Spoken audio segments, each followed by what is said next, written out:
Here's a Tonka Clutch Popper Chevy Monza model.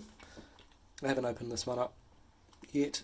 It's not actually too bad, this one, so not expecting there to be too much mess in there. But this is just mainly to take you through how to take one apart. It's very straightforward. And here is a little star-shaped screw. You can use an Allen key or a similar type of screwdriver, size 10. This little hole here is where sometimes you'll find a rivet, and sometimes not. I haven't quite worked out the rhyme or reason behind that, except that when there is a rivet, it's easier to take the motor out. Just drill the rivet out. If you need, if it's pretty shot. So let me just find the screw here. There it is.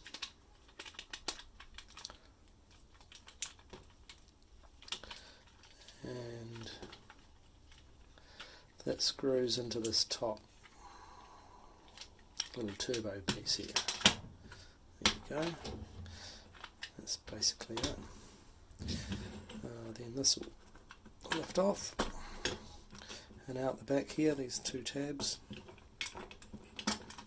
Slide those off, and there's your button. And here, as I thought, this one there's hardly any rubbish on there. It's a good sign. The motor is actually very clean. The dust cover does a good job on that. And inside, this one is fine. So normally there can be some bit of rubbish in here that you just have to sort of scrape out on either side. There's a little bit there, and then just with some tweezers or similar, just pick anything out you can find. But this is, to be honest, pretty clean, and for its age, which would be from 1980, even earlier, it's pretty impressive. So all this actually needs is really a bit of this. That's what I use. Effectively, this just loosens up a few things and gets rid of anything that might be seized up a little bit. It's not a major lube, but this doesn't really need it. Just around these little points here.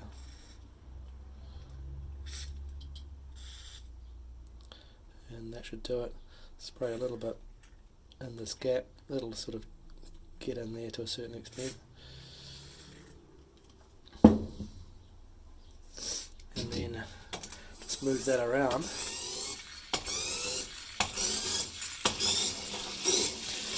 You can see that's pretty much done it already, just that.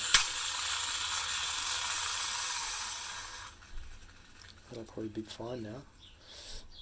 As far as the motor goes, one extra thing you can do if it's really had it is you can go a little bit more hard out with something like this, effectively a Teflon coating, which is good for around here to stop any friction on that flywheel, maybe against the edge or in and around its little pivot point.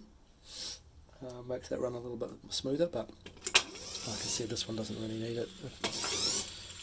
It's pretty good, really.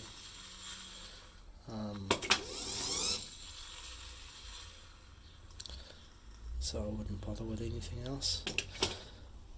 And then this top here is just gonna need a bit of a clean up. To start with, something like one of these kind of cleaning wipes to get started, just to get any rubbish off,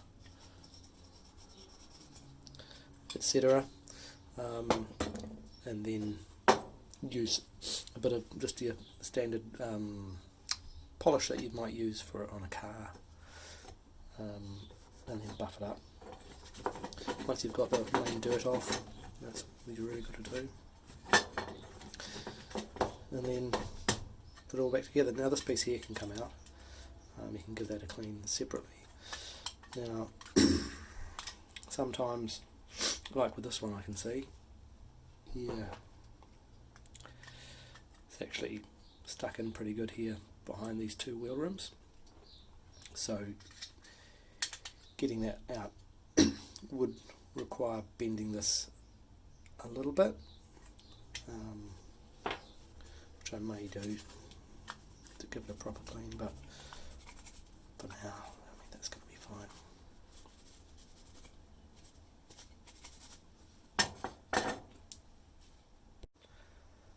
So I did take this piece out.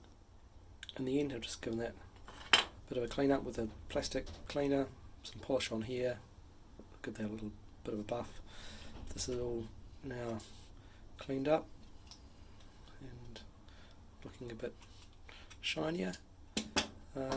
So then, yeah, just put it back together, and that'll be that done. Here's the body now buffed up, given a bit of a shine.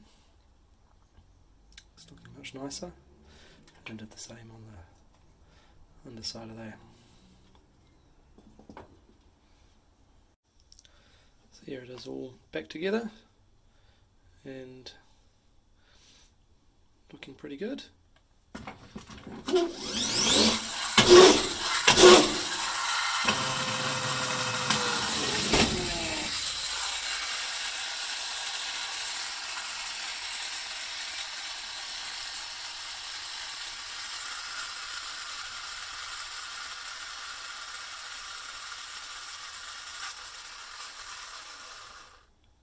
Not too shabby. I'll give it a decent run somewhere and try and get a video of that soon.